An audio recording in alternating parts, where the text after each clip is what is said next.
الحمد لله نحمده ونستعينه ونستغفره ونؤمن به ونتوكل عليه ونعوذ بالله من شرور أنفسنا ومن سيئات أعمالنا من يهده الله فلا مضل له ومن يضلله فلا هادي له وأشهد أن لا إله إلا الله وحده لا شريك له وأشهد أن محمدًا عبده ورسوله أما بعد فأعوذ بالله من الشيطان الرجيم بسم الله الرحمن الرحيم والسابقون الأولون من المهاجرين والأنصار والذين اتبعوهم بإحسان رضي الله عنهم ورضوا عنه وأعد لهم جنات تجري تحتها الأنهار خالدين فيها أبدا ذلك الفوز العظيم.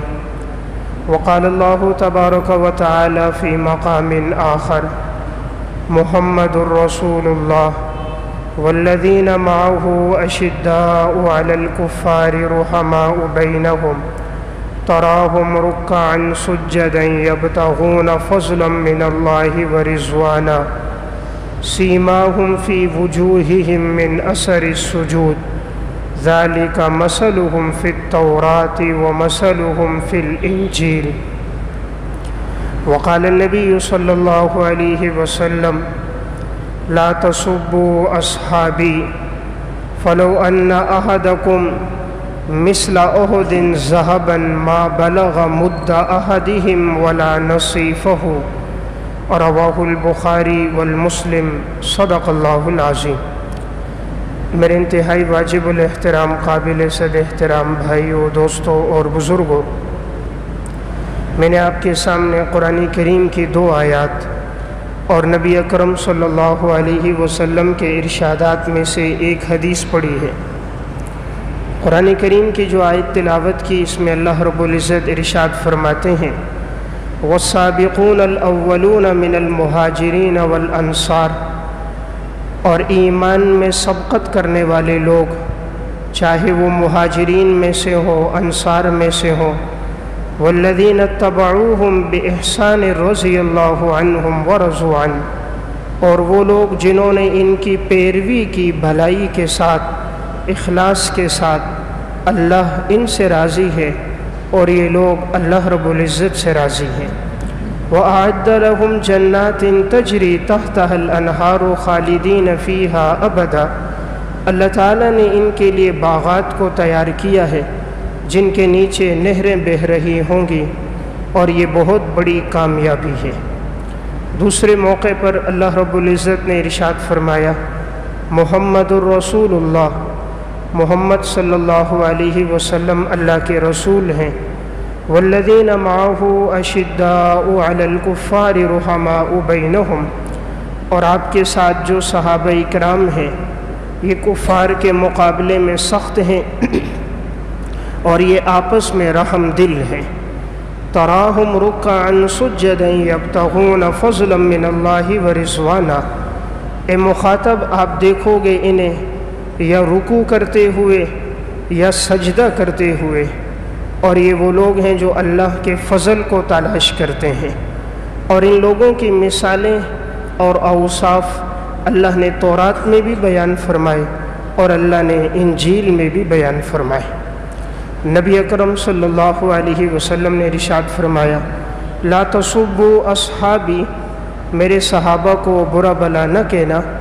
فلو ان احدکم، اگر تم میں سے کوئی ایک شخص سونا خرچ کرے اور وہ بھی احد پہاڑ کے برابر ہو، ما بلغ مد احدہم ولا نصیفہ، وہ نہیں پہنچ سکتا ان کے ایک مد کو اور نہ نصف مد کو. اگر تم میں سے کوئی احد پہاڑ کے برابر سونا خرچ کرے، فرمایا تم صحابہ کے ایک مد کو بھی نہیں پہنچ سکتے، یعنی تقریباً 3.25 سیر اگر کوئی گندم یا جو خرچ کرتا ہے، تو فرمائے صحابہ میں اگر کوئی 3.25 سیر خرچ کرے اور تم احد پہاڑ کے برابر سونا خرچ کرو، تب بھی تم صحابہ اکرام کے درجے کو، مقام کو، فضیلت کو، مرتبے کو نہیں پہنچ سکتے. حضرات صحابہ اکرام کی زندگی کیسی گزری، آج کے بیان میں چند ایک واقعات میں عرض کروں گا۔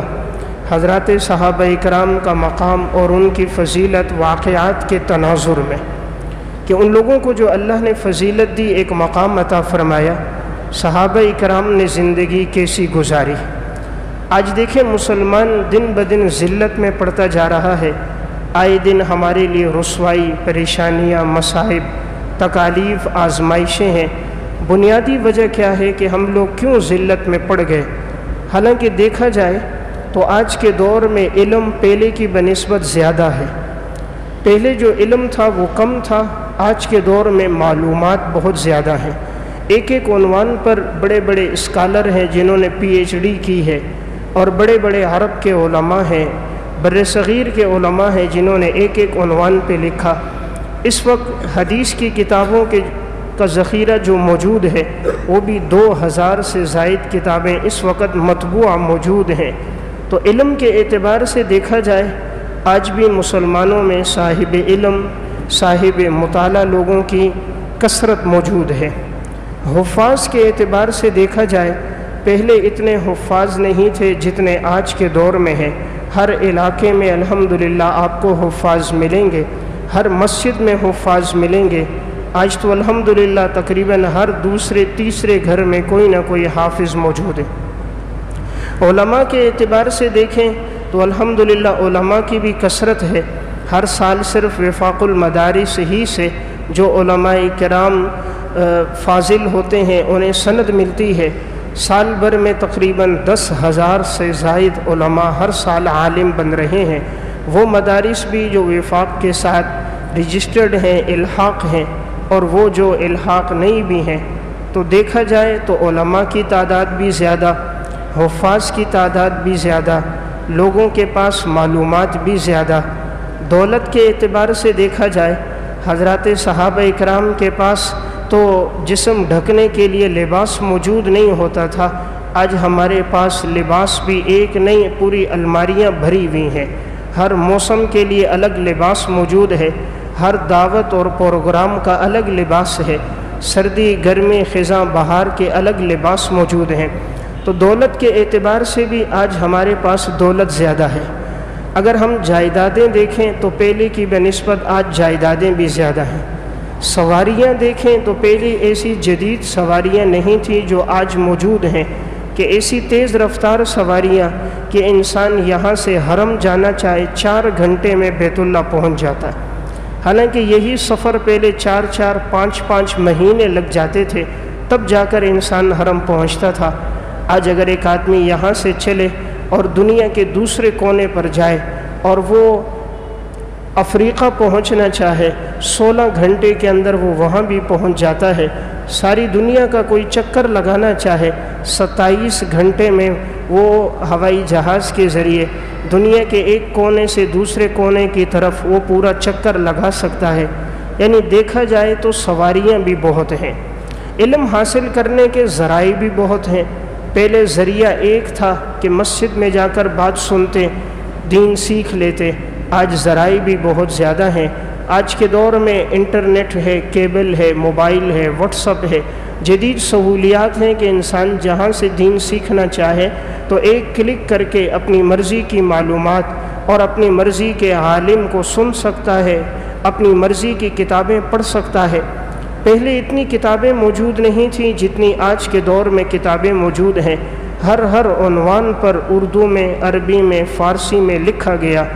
بتانا میں یہ چاہ رہا ہوں، دولت بھی اس وقت زیادہ ہے، پیسہ بھی اس وقت زیادہ ہے، معلومات بھی اس وقت زیادہ ہیں، لوگوں کے پاس جائیدادیں بھی اس وقت زیادہ ہیں، حفاظ بھی اس وقت الحمدللہ کثرت کے ساتھ ہیں، علماء کی بھی کثرت ہے، پڑھے لکھے لوگوں کی تعداد بھی بہت زیادہ ہے، دانشور لوگ بھی زیادہ ہیں، مسلمانوں کی تعداد بھی زیادہ، کہ ساری دنیا کے مسلمان جمع کیے جائیں تو 2.25 ارب کے برابر ہیں۔ یعنی پوری دنیا کے اندر جو مسلمان ہیں ان کی تعداد اس وقت 2.25 ارب کے برابر ہے، اور پوری دنیا کی آبادی اس وقت 7 ارب 80 کروڑ کے لگ بھگ بنتی ہے۔ تو مسلمان تعداد میں بھی زیادہ۔ پھر آخر مسلمان کیوں پریشان ہے؟ یہ دن بدن ذلت میں، تکلیفوں میں، پریشانیوں میں کیوں پڑ رہے ہیں؟ ہمیں جو بات نظر آتی ہے وہ ہے عمل کی کمی ہے۔ حضرات صحابہ والا ایمان نہیں ہے، صحابہ والی پختگی نہیں ہے، اعمال کے ساتھ تعلق نہیں ہے، اللہ کے سامنے رونا نہیں ہے، اللہ کی ذات پر بھروسہ نہیں ہے، دنیا سے بے رغبتی نہیں ہے، جہاد فی سبیل اللہ نہیں ہے، راتوں کا قیام نہیں ہے، اللہ کے نام پہ خرچ کرنا نہیں ہے۔ تو صحابہ کی زندگی کیسی تھی؟ حالانکہ وہ تعداد میں کم، مال اور دولت کے اعتبار سے کم، پیسے اور دنیا کے اعتبار سے کم، لیکن اللہ نے انہیں عزتیں عطا فرما دی۔ ہم سب کچھ کے ہوتے ہوئے کیوں پریشان ہیں؟ میں عرض یہ کر رہا ہوں، صحابہ کی زندگی میں جو اوصاف تھے، جو اعمال تھے، آج وہ ہماری زندگی میں نہیں ہے۔ آج اگر ہم وہی اعمال اپنائیں جو صحابہ کی زندگی میں تھے، اور اللہ نے جن کے لیے بیان فرما دیا کہ میں نے ان کی مثالیں تورات میں بھی بیان کی، انجیل میں بھی، اس کی بنیادی وجہ ان کی زندگی کے اوصاف تھے۔ صحابہ نے زندگی کیسے گزاری؟ صحابہ اکرام میں ایک صحابی ہیں حضرت ابو بکر صدیق رضی اللہ تعالیٰ عنہ، ان کا واقعہ مسند بزار میں ہے۔ جب یہ بیمار ہو گئے، ایک دفعہ بیماری کی حالت میں کسی چیز کو اپنے سے دور کر رہے تھے، جب ان کے قریب کیا گیا، حالانکہ وہ پانی شہد ملا ہوا تھا، انہوں نے فرمایا اس کو مجھ سے دور کرو، ہٹاؤ، مجھ سے دور کرو۔ کسی نے کہا حضرت آپ کس چیز کو دور کر رہے ہیں؟ یہ تو شہد ملا ہوا پانی ہے اور تو کوئی چیز نہیں۔ فرمایا میں نے رسول اللہ صلی اللہ علیہ وسلم کے ساتھ تھا، آپ نے فرمایا تھا دنیا تمہارے قریب آئے گی، اور میں نے اسی طرح حضور کو بھی دیکھا تھا کہ آپ کسی چیز کو دور کر رہے تھے۔ ہم نے فرمایا یا رسول اللہ آپ کس کو دور کر رہے ہیں؟ فرمایا دنیا میرے قریب آ رہی ہے، میں اس کو دور کر رہا ہوں۔ حضرت صدیق اکبر نے فرمایا کہ میں بھی اسی طرح دنیا کو اپنے آپ سے دور کر رہا ہوں۔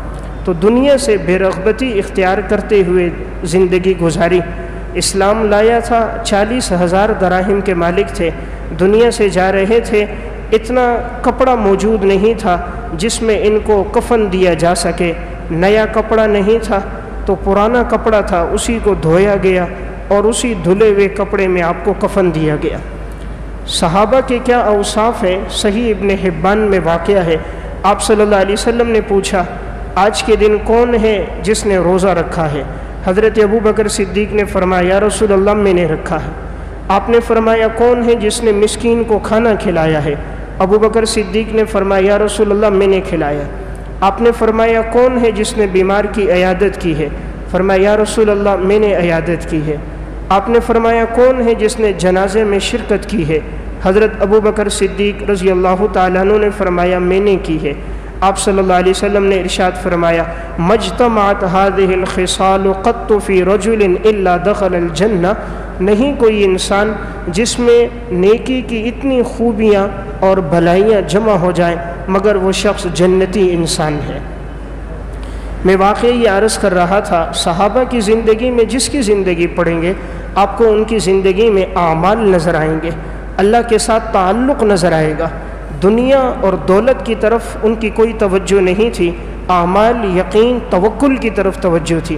حضرت عمر رضی اللہ تعالیٰ عنہ حیات الصحابہ میں اور تاریخ و مدینتی دمشق میں واقعہ ہے، آپ نماز پڑھا رہے تھے، نماز کے دوران آپ جب یہ آیتیں پڑھنے لگے اذا الشمس کورت واذا النجوم انکدرت واذا الجبال سیرت واذا العشار عطلت واذا الوحوش حشرت واذا البحار سجرت، جب یہ آیتیں آپ تلاوت کر رہے تھے آپ پر ایک گریہ طاری ہو گیا، رونے لگ گئے، تو پیچھے کی صفوں میں آپ کی آواز نہیں جا رہی تھی۔ ایک دفعہ مغرب کی نماز پڑھا رہے تھے، سورہ طور تلاوت کی، اور جب آیت پر پہنچے ان عذاب ربک لواقع ما له من دافع، یقیناً اللہ کا عذاب واقع ہونے والا ہے، اللہ کے عذاب کو کوئی روک نہیں سکتا۔ جب یہ آیتیں آپ نے پڑھی خوب روئے، پھر رونے کی وجہ سے آپ پر ایسی کیفیت طاری ہو گئی کہ بیمار ہو گئے، 20 دن تک لوگ آتے رہے آپ کی عیادت کرتے رہے۔ قرآن کریم کا ایسا اثر تھا ان لوگوں کی زندگیوں پر۔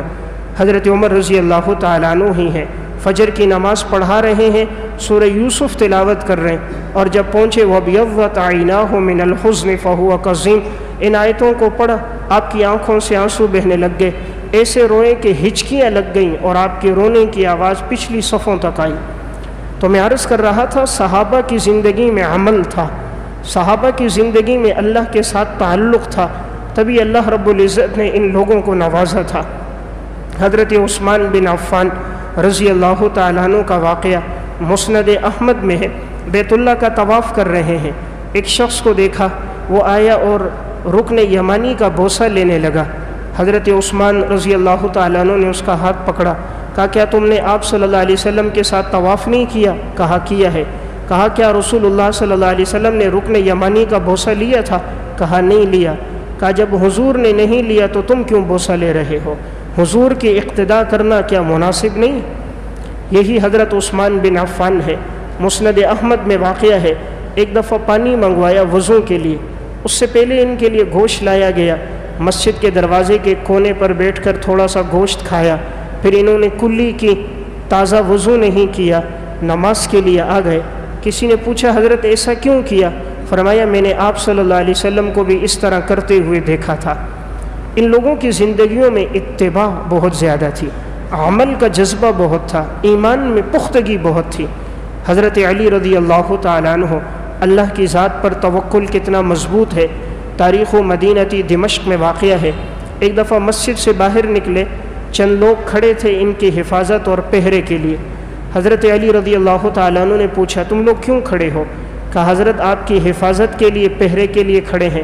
فرمایا تم مجھے کون سی مصیبت سے بچاؤ گے، زمین والوں کی یا آسمان والوں کی؟ کہا حضرت آسمان والے کی طرف سے کوئی امر ہو اس سے تو نہیں بچا سکتے، زمین والے آپ کو کوئی نقصان پہنچائیں اس سے بچائیں گے۔ حضرت علی رضی اللہ تعالیٰ عنہ نے فرمایا زمین والے بھی کوئی نقصان نہیں پہنچا سکتے جب تک آسمان والے کا حکم نہ ہو، جب تک رب العالمین کا امر نہ ہو کائنات میں کوئی کسی کو نقصان نہیں پہنچا سکتا۔ پھر فرمایا جب اللہ نقصان کا ارادہ کرے کوئی نفع نہیں دے سکتا، جب اللہ نفع کا ارادہ کرے کوئی نقصان نہیں دے سکتا، مجھے تمہاری ضرورت نہیں، میری حفاظت کے لیے اللہ کافی ہے۔ تو صحابہ کی زندگی میں ہر ایک کی زندگی نمونہ ہے، اعمال میں دیکھو، توکل میں دیکھو، اللہ کی ذات پہ بھروسے میں دیکھو۔ امام ابو نعیم اصفہانی رحمۃ اللہ علیہ نے دلائل النبوہ میں واقعہ لکھا، حضرت علی رضی اللہ تعالیٰ عنہ فیصلہ کرا رہے تھے، ایک دیوار کے سائے میں بیٹھے ہوئے تھے، ایک شخص آیا، کہنے لگا حضرت یہ دیوار گرنے والی ہے، آپ یہاں سے اٹھ جائیے۔ حضرت علی رضی اللہ تعالیٰ عنہ نے فرمایا تیری ضرورت نہیں ہے، اللہ حفاظت کے لیے کافی ہے۔ وہیں ان کے درمیان فیصلہ کروایا، جب فیصلہ ہو گیا اٹھ کر آگے گئے تو پیچھے سے دیوار گر گئی، جب تک موجود تھے دیوار نہیں گری، جب اٹھ کر آگے چلے تو دیوار گر گئی۔ اللہ کی ذات پر توکل تھا، اللہ بندے کے ساتھ وہی معاملہ کرتا ہے جو بندہ اپنے رب کے بارے میں گمان رکھتا ہے۔ تو جب ایمان کی پختگی ہوتی ہے اللہ رب العزت کا معاملہ بھی اسی طرح ہوتا ہے۔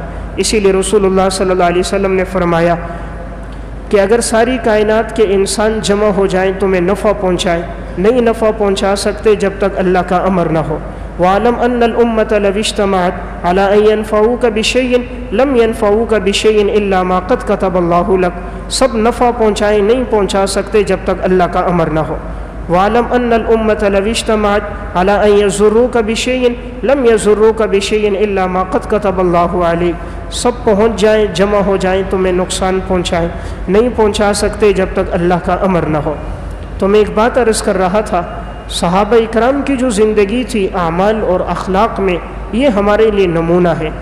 جس صحابی کی زندگی دیکھو گے آپ کو ایک چیز نظر آئے گی، ان میں ایمان کی پختگی، آپ صلی اللہ علیہ وسلم کی اتباع۔ حلیۃ الاولیاء میں امام ابو نعیم اصفہانی نے حضرت سلمان فارسی رضی اللہ تعالیٰ عنہ کے حالات میں واقعہ لکھا۔ جب ان کا آخری وقت آیا، بیمار تھے، حضرت سعد بن ابی وقاص رضی اللہ تعالیٰ عنہ دیگر صحابہ اکرام عیادت کے لیے آئے۔ جب ان کے قریب بیٹھے تھے تو سلمان فارسی رضی اللہ تعالیٰ عنہ رو رہے تھے، تو وہ ان کے قریب آئے، کہا آپ کیوں پریشان ہیں؟ اس لیے غمگین ہے کہ دنیا سے جا رہے ہیں اور موت کی وجہ سے پریشان ہے؟ فرمایا نہیں، اس وجہ سے نہیں پریشان کہ میں نے دنیا سے جانا ہے، موت تو برحق ہے، غمگین اس وجہ سے ہوں۔ آپ صلی اللہ علیہ وسلم نے فرمایا تھا تم میں سے کوئی ایک زندگی اس طرح گزارے جیسے مسافر گزارتا ہے، یعنی جیسے مسافر زیادہ دنیا جمع نہیں کرتا، زیادہ دولت اور پیسہ جمع نہیں کرتا، تھوڑا سا زیادہ راہ لیتا ہے، سفر میں چلا جاتا ہے، تو آج میں دیکھ رہا ہوں میرے پاس دنیا زیادہ ہو گئی ہے، کہیں ہم نے حضور کی نصیحت کو چھوڑ تو نہیں دیا؟ حضور جو دنیا سے گئے تھے ہمیں یہ نصیحت کر کے گئے، کہیں ہم نے آپ کی اس نصیحت پر عمل ترک تو نہیں کیا؟ اسی گریہ وزاری میں ان کا انتقال ہو گیا۔ راوی کہتا ہے جب گھر کے سامان کو دیکھا گیا تو اس کی قیمت 20 درہم بھی نہیں بنتی تھی، 20 درہم بھی نہیں بنتی، حالانکہ یہ مدائن کے گورنر تھے۔ گورنر ہو کر دنیا سے ایسی بے رغبتی، اللہ کے ساتھ ایسا مضبوط تعلق، پھر بھی رونا اس پر ہے کہ یہ 20 درہم کی دنیا بھی میرے پاس کیوں جمع ہے۔ تو میں عرض کر رہا تھا صحابہ کی زندگی میں آپ جس کی زندگی دیکھیں مشعل راہ ہے، ان میں عمل بہت تھا۔ آج ہمارے پاس معلومات ہیں، عمل نہیں ہے، ان کے پاس عمل موجود تھا۔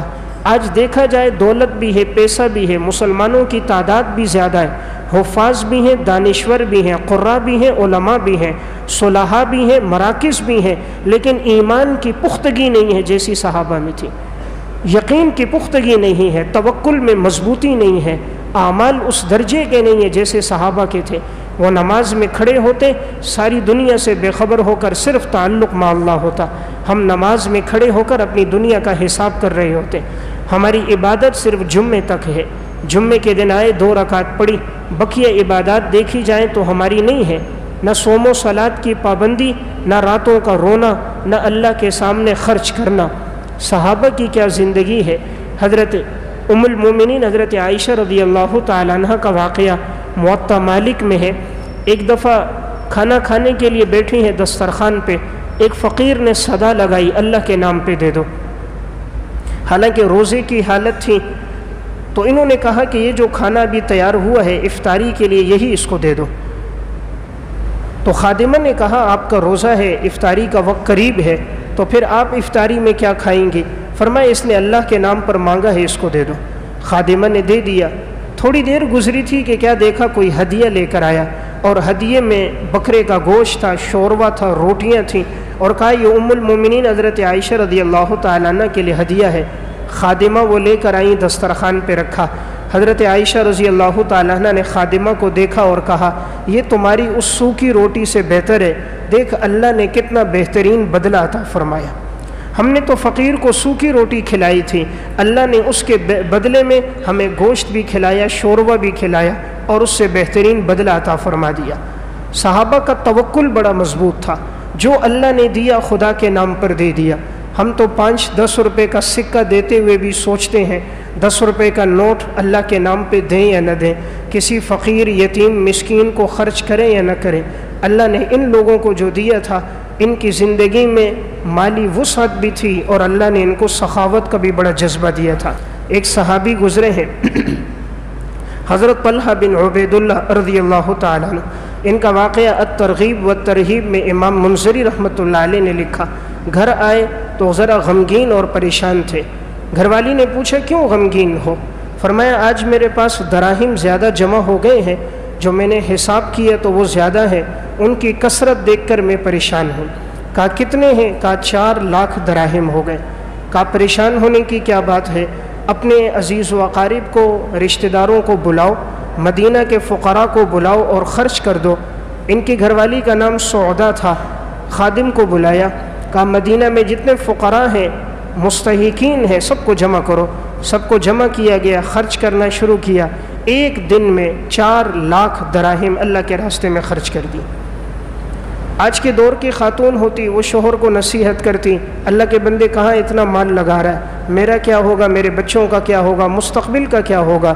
لیکن ان لوگوں کی ایمان کی پختگی تھی، انہیں معلوم تھا جو ہم نے اللہ کے نام پر دیا اللہ بہترین بدلہ عطا فرمائے گا۔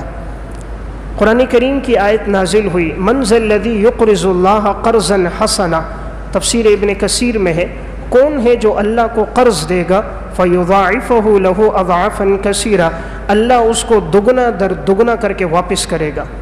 کون اللہ کو قرض دے گا، اللہ ڈبل کر کے واپس کرے گا۔ جب یہ آیت نازل ہوئی، ایک صحابی ہیں حضرت ابو الدہداء رضی اللہ تعالیٰ عنہ، ان کا مدینہ میں سب سے قیمتی باغ تھا جس میں 600 درخت تھے کھجور کے۔ انہوں نے آیت سننے کے بعد اپنے باغ میں آئے، گھر والی بچوں کے ساتھ باغ کے اندر تھی، باغ کے اندر داخل بھی نہیں ہوئے، اپنی گھر والی کو باہر سے آواز دی، ام دہدہ تم باہر آؤ۔ بچوں کو لے کر قرآن کی آیت نازل ہوئی ہے، کون ہے جو اللہ کو قرض دے گا، اور میں نے یہ باغ اللہ کو قرض دے دیا ہے، میں نے یہ اللہ کے نام پر دے دیا، تم باہر آؤ۔ خاتون نے سنا، گھر والی نے بچوں کو لیا، ضرورت کا جو چھوٹا موٹا سامان تھا لیا، باہر آئی، خوش ہو گئی اور شوہر سے کہا واہ کیا تم نے فیصلہ کیا، یہی تمہیں کام آنے والا ہے جو تم نے اللہ کے نام پہ دیا ہے۔ دونوں میاں بیوی حضور کے پاس آئے، کہا یا رسول اللہ، اللہ نے فرمایا من ذا الذی یقرض اللہ قرضا حسنا، کون ہے جو اللہ کو قرض دے گا؟ یا رسول اللہ ہم آپ کو گواہ بناتے ہیں، یہ جو مدینہ میں ہمارا باغ ہے 600 درخت کھجور کے ہیں، ہم نے اللہ کے نام پہ آپ کو قرض دے دیا۔ کس درجے کا ایمان تھا صحابہ کا، حالانکہ ساری معیشت یہی تھی، اور اس دور کا کاروبار کھجور کا کاروبار تھا، آج تک مدینہ کے اندر اس کی پیداوار ہے۔ 600 درخت دے دینا، پورا ایک باغ دے دینا، جو ساری معیشت ان کی وہی ہے، وہی ان کے رہائش کی جگہ، وہی کھانے کی جگہ، وہی آرام کی جگہ ہے، لیکن ایمان کی پختگی ہے، اللہ سے ایک مضبوط تعلق ہے۔ اللہ انسان کے ساتھ معاملہ اس کے گمان کے مطابق کرتا ہے، جیسا انسان دے رہا ہوتا ہے اللہ اسی طرح دگنا کر کے واپس کرتا ہے۔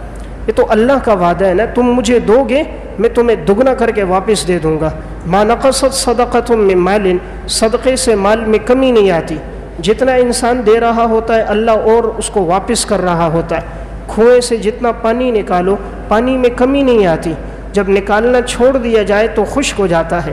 تو میں ایک بات عرض کر رہا تھا، صحابہ میں جس کی زندگی پڑھیں گے آپ کو ان کے اعمال، ایمان کی پختگی، توکل اللہ کے ہاں بہت زیادہ مضبوط نظر آئے گا۔ صحابہ اکرام میں ایک صحابی گزرے ہیں حضرت ربعی بن عامر رضی اللہ تعالیٰ عنہ، ان کا واقعہ علامہ ابن جریر طبری رحمۃ اللہ علیہ نے تاریخ طبری میں لکھا۔ حضرت خالد بن ولید رضی اللہ تعالیٰ عنہ لشکر لے کر گئے، ایرانیوں کے ساتھ جہاد ہو رہا تھا، اور ایرانیوں کا کمانڈر تھا اس دور میں رستم۔ یہ بڑا پہلوان تھا، بڑا طاقتور تھا، زنجیروں میں اسے جکڑا ہوا ہوتا تھا، اور ایران میں مشہور تھا کوئی رستم کا مقابلہ نہیں کر سکتا۔ جب خالد ابن ولید لشکر لے کر آئے، جہاد شروع ہوا، اس رستم نے پیغام بھیجا تم لوگ کیوں ہمارے ساتھ لڑنے کے لیے آئے، تمہارا مقصد کیا ہے، تم اپنے کسی قاصد کو بھیجو ہم ان سے بات کریں۔ حضرت خالد بن ولید نے حضرت ربعی بن عامر رضی اللہ تعالیٰ عنہ کو بھیجا تم جاؤ۔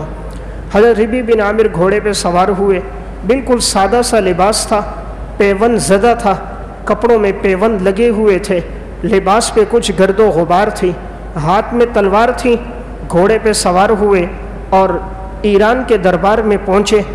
رستم نے دربار لگایا ہوا تھا، سارے دربار میں قالینیں بچھائی ہوئی تھیں اور ریشم اس کے اوپر ڈالی ہوئی تھی، اس کے نوکر اور خدام سارے سامنے کھڑے تھے، اور یہ ایک تخت پر بیٹھا ہوا تھا۔ ربعی بن عامر صحابی اکیلے آئے، اکیلے آتے گھوڑے کو اندر تک لے کر آئے، انہوں نے کہا گھوڑے کو یہاں روک دو۔ فرمایا میں اپنی مرضی سے نہیں آیا، تم نے بلایا ہے، تو جہاں تک اندر آنے کی جگہ ہے وہاں تک میں اپنی سواری پہ آؤں گا۔ اندر تک آئے، سواری سے اترے، ہاتھ میں تلوار ہے، نیام سے نکالی ہوئی ہے، انہوں نے کہا اس کو نیام میں ڈال دو۔ فرمایا نہیں، نیام میں کیوں ڈالوں، میں دشمن کے علاقے میں آیا ہوں، انہوں نے بلایا ہے، اپنی مرضی سے نہیں آیا، اور اللہ نے ہتھیار کے ذریعے سے مسلمان کو عزت عطا کی ہے، ہتھیار ہاتھ میں ہے، پیدل چلتے ہوئے آ رہے ہیں، لباس پراگندہ ہے، پیون زدہ ہے۔ رستم نے جب ان کا روب اور دبدبہ دیکھا، اکیلے چلتے ہوئے ہاتھ میں لاٹھی کی جگہ تلوار ہے، تلوار کا سہارا لے کر آگے چلتے ہوئے آ رہے ہیں۔ رستم کی قالین پہ کئی جگہ پہ سوراخ ہو گیا، نشان پڑ گیا۔ رستم نے دیکھا، اس پہ ہیبت طاری ہو گئی۔ اللہ نے ہیبت تقوی میں رکھی ہے، جتنا انسان پرہیزگار ہوتا ہے اتنا بارعب ہوتا ہے، جتنا متقی ہوتا ہے اتنا خلق خدا کے دل میں اس کا خوف ہوتا ہے۔ جو خدا سے نہیں ڈرتا وہ سب سے ڈرتا، جو رب سے ڈرتا ہے وہ کسی سے نہیں ڈرتا۔ اللہ ایسا طاقتور دل کو بنا دیتا ہے، پھر انسان کے دل پر مخلوق کی ہیبت نہیں ہوتی۔ آج تو ہم چپکلیوں سے، لائبیکوں سے ڈر رہے ہیں۔ مسلمان پہلے ہوتا تھا ایک ایک آدمی 1000 کا مقابلہ کر رہا ہوتا تھا۔ خالد ابن ولید لشکر لے کر گئے، 1000 افراد ہیں، دشمن کی تعداد کئی گنا زیادہ ہے، اللہ نے مسلمانوں کو فتح دی۔ ایک موقع پر 30 آدمی 30,000 کے لیے گئے، اللہ نے مسلمانوں کو فتح دی۔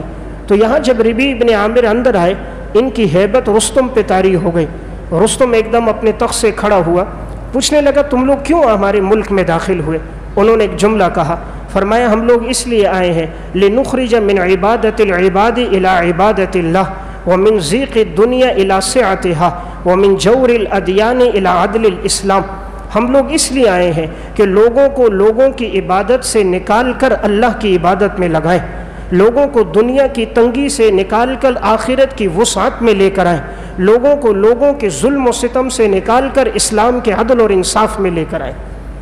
ہمارے آنے کا مقصد یہ ہے لوگوں کو لوگوں کی بندگی سے ہٹانا ہے، لوگوں کو مخلوق کے سامنے جھکنے سے، سجدہ ریز ہونے سے ہٹا کر خالق کائنات کے سامنے جھکانا ہے کہ تمہارا رب یہ مورتیاں نہیں ہے، وہ رب ہے جس نے اس مٹی کو پیدا کیا جس سے یہ مورتی بنائی گئی۔ بڑی مختصر بات کی انہوں نے، 2 جملوں میں بات کی ہے۔ رستم پر ایسی ہیبت طاری ہو گئی، اس نے لڑنے سے گریز کر دیا، کہا ہم تمہارے ساتھ لڑتے نہیں ہیں، جتنا تم جزیہ مانگو گے ہم تمہیں دیں گے۔ انہوں نے ٹیکس مقرر کیا، سالانہ رستم یہ ٹیکس مسلمانوں کے حوالے کرتا تھا۔ تو میں عرض کر رہا تھا صحابہ میں ایمان کی قوت تھی، اعمال کی قوت تھی ان لوگوں میں، اللہ نے دشمن پر ان کی ہیبت ڈالی ہوئی تھی۔ سنلقی فی قلوب الذین کفروا الرعب، ہم کافروں کے دلوں میں تمہارا رعب ڈال دیں گے۔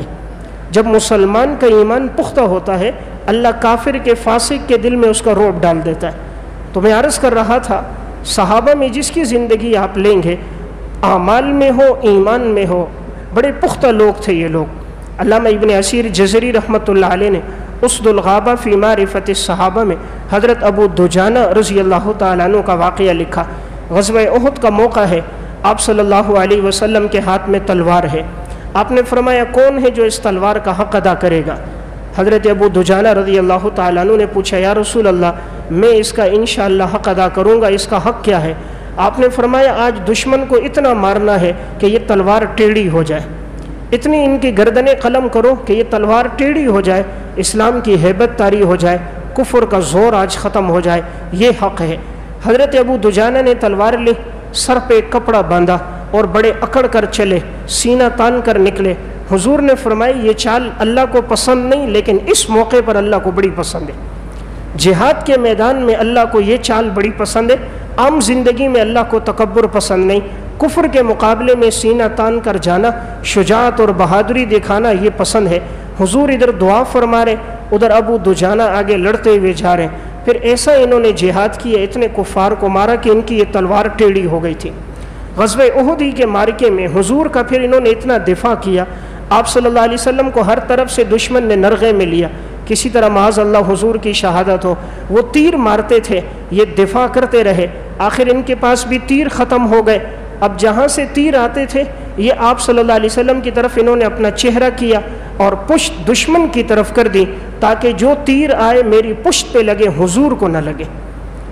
جو بھی تیر آتا تھا جہاں سے ابو دجانہ سامنے ہوتے تھے، کوئی تیر ان کی کمر پہ لگتا، کوئی بازو پہ لگتا، کوئی شرمگاہ پہ لگتا، جب تک جان میں جان تھی حضور پر ایک تیر انہوں نے لگنے نہیں دیا۔ ایمان کی پختگی ایسی ہے، اللہ رب العزت نے ان کو ایسی شجاعت دی تھی۔ حضرت ابو بکر صدیق رضی اللہ تعالیٰ عنہ کا دور آیا، مسیلمہ کذاب کے ساتھ جہاد ہو رہا تھا۔ مسیلمہ وہ بدبخت تھا جس نے نبوت کا دعویٰ کیا تھا اور وہ کہتا تھا میں بھی نبی ہوں، اور اس کے قبیلے بنو حنیفہ کے بہت سارے لوگ مرتد ہو گئے تھے اور اس کو نبی تسلیم کر لیا تھا۔ حضرت صدیق اکبر نے لشکر دے کر بھیجا تھا کہ جا کر انہیں بتاؤ آپ صلی اللہ علیہ وسلم آخری پیغمبر ہیں، آپ کے بعد کوئی پیغمبر نہیں۔ اب یہاں سے یہ لشکر وہاں پہنچا تو یہ جتنے تھے یہ لوگ قلعے میں آئے، قلعے کا دروازہ بند کر دیا۔ اس دور میں بڑے مضبوط قلعے تھے، بڑی بڑی ان کی دیواریں ہوتی تھیں۔ تو مسیلمہ اپنے حواریوں کو لے کر قلعے میں آ گیا۔ اب یہ لوگ قلعے کے اوپر سے تیر اندازی کرتے تھے، مسلمان نیچے تھے تو اوپر سے یہ لوگ تیر مارتے، مسلمان تیر مارتے تو قلعے کے اوپر تک پہنچتا نہیں تھا، وہ بڑی دیواریں تھیں، وہ پیچھے ہٹ جاتے۔ اب تکلیف مسلمانوں کو زیادہ ہو رہی تھی۔ حضرت ابو دجانہ رضی اللہ تعالیٰ عنہ انہوں نے فرمایا تم لوگ کسی طرح مجھے قلعے کی دیوار پہ چڑھاؤ، میں اوپر چڑھ کر نیچے چھلانگ ماروں گا، میں قلعے کا دروازہ کھولوں گا، تم لوگ سب اندر داخل ہو جانا۔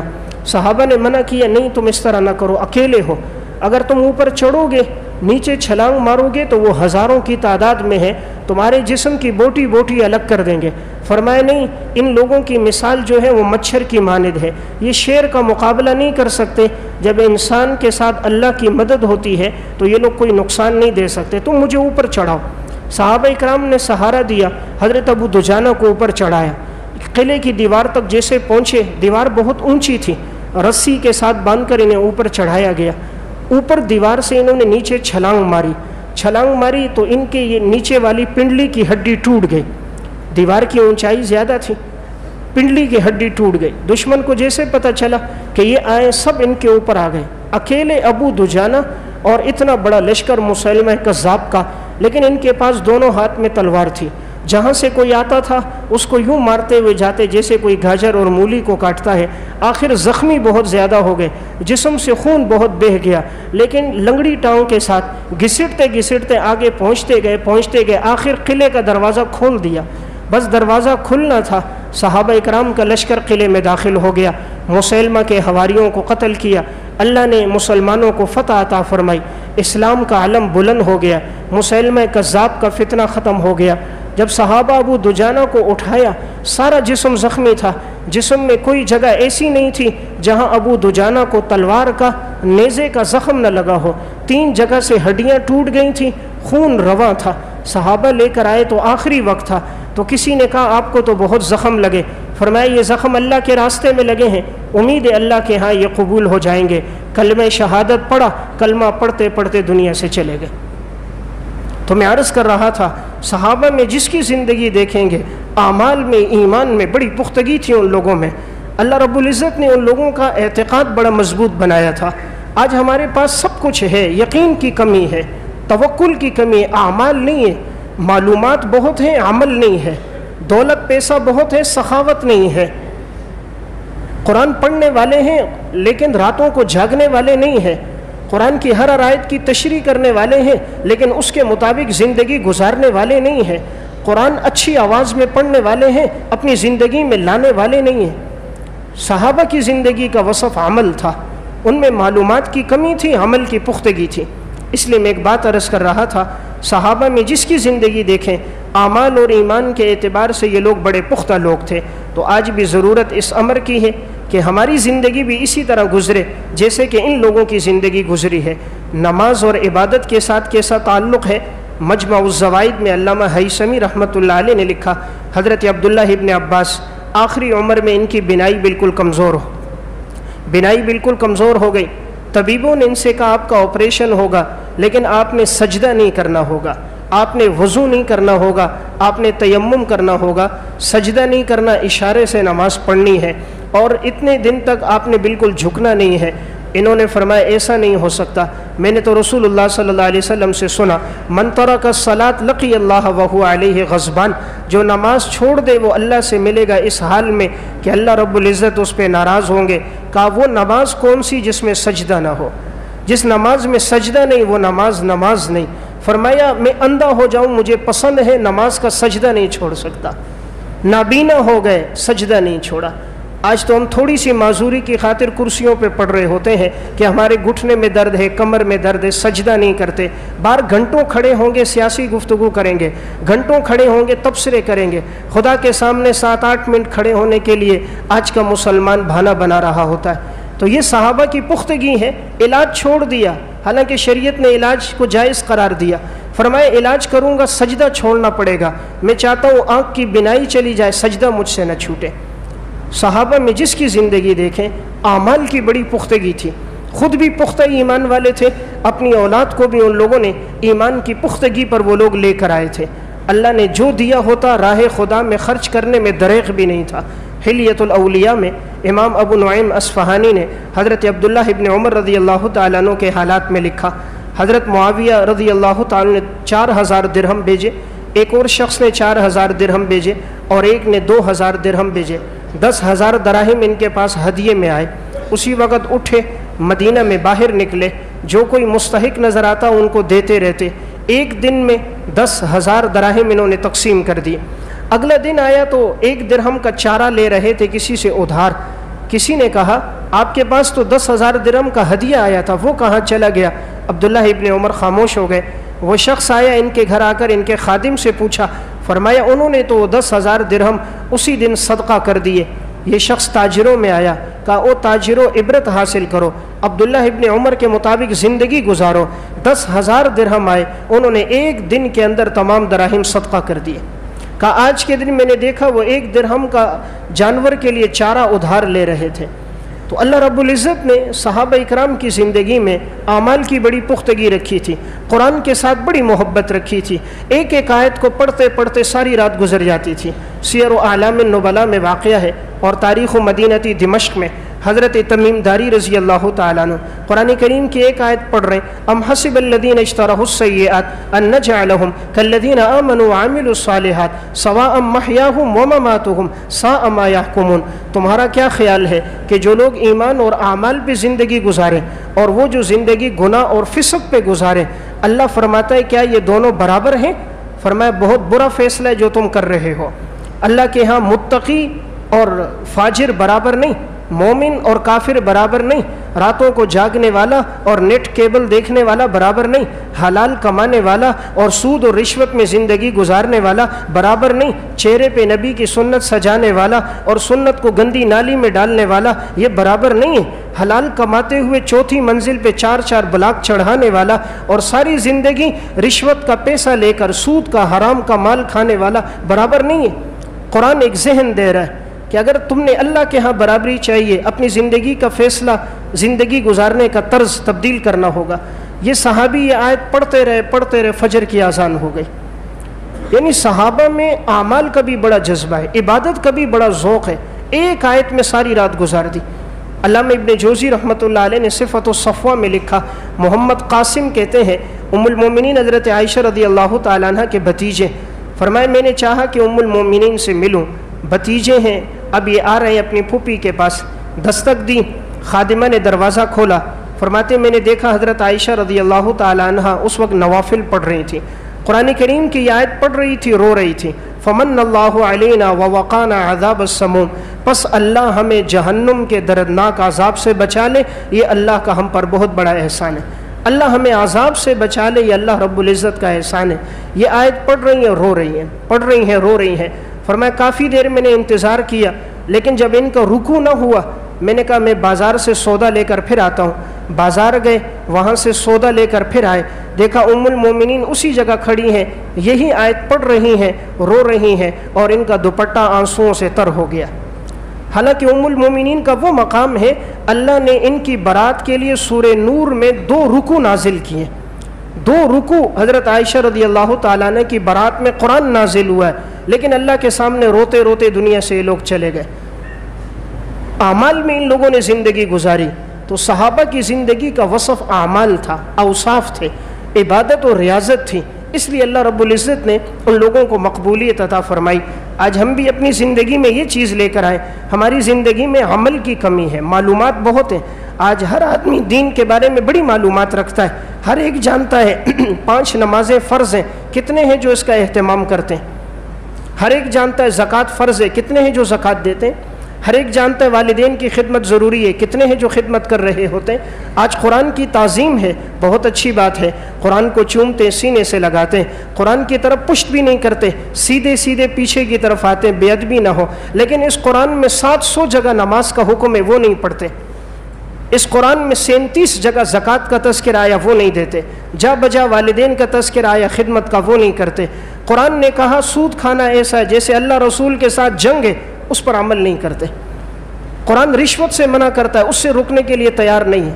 مسلمان صرف چومنے کے لیے تیار ہے، بیمار ہو گیا تعویذ بنانے کے لیے تیار ہے، کوئی مر گیا تیجے 40ویں میں پڑھنے کے لیے تیار ہے، بیٹی کو رخصت کرنا ہے قرآن کے سائے میں اس کے لیے تیار ہے، نیا گھر بنایا قرآن خوانی کے لیے تیار ہے، اپنی زندگی میں لانے کے لیے تیار نہیں ہے کہ قرآن کے مطابق اپنی زندگی لے کر آئے، ایسا نہیں ہے۔ صحابہ میں کیا بات تھی، ایک ایک سورت کو پڑھتے پڑھتے 12 سال گزر جاتے تھے۔ عبداللہ ابن عمر فرماتے ہم نے سورہ بقرہ 12 سال میں پڑھی ہے۔ پوچھا گیا بھئی یہ تو آدمی بآسانی گھنٹے میں پڑھ لیتا ہے، آپ نے 12 سال میں کیسے پڑھی؟ فرمایا جو آیت پڑھتے تھے اس پر عمل ہوتا تھا، جو پڑھتے تھے اس پر عمل ہوتا، جب تک عمل نہ ہوتا اگلی آیت پڑھتے نہیں تھے۔ آج ہم 4 گھنٹے میں پورا قرآن تو پڑھ لیتے ہیں، قرآن کے اندر احکامات ہماری زندگی میں نہیں آتے، زبان پہ قرآن ہوتا ہے لیکن وہ حلق سے نیچے نہیں اترتا۔ قرآن جب زندگی میں آئے گا، لو ان قلوبنا طہرت ما شبعت من کلام ربنا، جب دل پاک ہوں گے قرآن سے کبھی سیر نہیں ہوں گے، جب دل پاک ہوں گے قرآن سے کبھی سیر نہیں ہوں گے۔ آج جو دل نہیں کر رہا تلاوت کرنے کا، موبائل دیکھنے کا دل کر رہا ہے، تلاوت کا دل نہیں کر رہا، یہ گناہوں کی وجہ سے سیاہ ہو گیا۔ جس دن یہ دل صاف ہوگا اس کو سب سے زیادہ لذت کتاب اللہ میں ملے گی۔ جس دن یہ دل پاکیزہ ہوگا اسے سب سے زیادہ راحت عبادت میں ملے گی۔ جس دن یہ دل پاکیزہ ہوگا اسے سب سے زیادہ سکون رب کے تذکرے میں ملے گا۔